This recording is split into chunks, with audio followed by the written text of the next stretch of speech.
তো আজকে বানাবো পনিরের একটা অন্য ধরনের রেসিপি। পনিরটার মধ্যে হলুদ লবণ দিয়ে রেখেছি, তো অল্প পনির এখানে ভাগ করে রেখেছি। তো এটা পনিরের মধ্যেই লাগবে এই পনিরটা। তো এটা ভেজে নেব পনিরগুলো। তো কড়াইতে তেল গরম করতে দিয়ে দিয়েছি, তেলটা গরম হয়ে গেছে।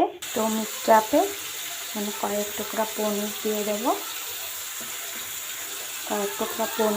দেবো, এর মধ্যে 5-6টা কাজু বাদাম দিয়ে দেবো আর 5-6টা কাঠবাদাম দিয়ে দেবো, আর অল্প টমেটো, একটা টমেটো কুচি কুচি করে কেটে দিয়ে দিয়েছি। তো ওই একই পনির ভাজা কড়াইয়ের মধ্যে অল্প জিরে দিয়ে দিলাম।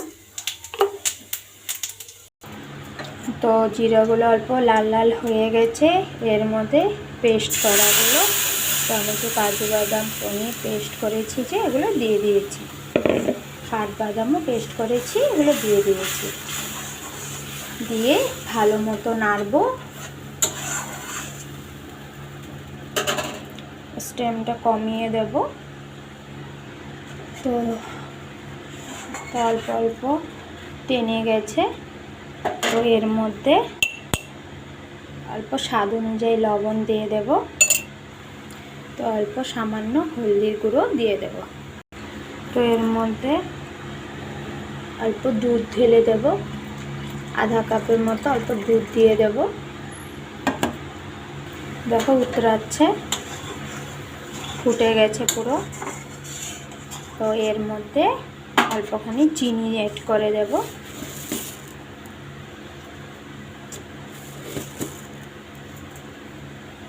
তো চিনি দিয়ে দিয়েছি। তো চিনিটা দিলে টেস্টটা একটু বেড়ে যায়, খেতে কালারটাও একটু সুন্দর হয়। তো কালারটা একটু সুন্দর হয়ে গেছে, একটু লালসা কালার হয়ে গেছে। তো এর মধ্যে পনিরগুলো অ্যাড করে দেব।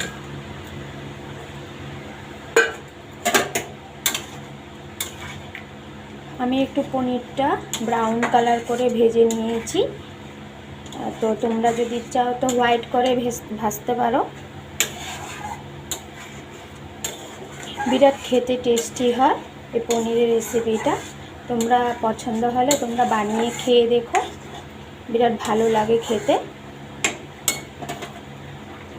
তো পনিরের রেসিপি পুরো রেডি হয়ে গেছে। তো এর মধ্যে অল্প আমি টমেটো কেচাপ দিয়ে দেব। বিরাট টেস্টি হয় খেতে, বড় ছোট সবাই খেতে পারবে। পরোটা, নান, ফ্রাইড রাইস এসবের সাথে বিরাট খেতে ভালো লাগে।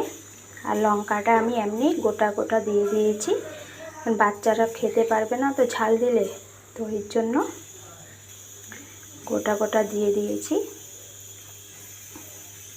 উপর দিয়ে অল্প ধনিয়া পাতা ছিটিয়ে দেব। একবার বানিয়ে খেয়ে দেখবেন, তবে বিরাট টেস্টি হয় খেতে। পছন্দ হলে লাইক শেয়ার করে বা। তো একদম পুরো গ্রেভি হয়, বিরাট টেস্টি হয় খেতে। পছন্দ হলে একবার বানিয়ে খেয়ে দেখবে। Thank you, by.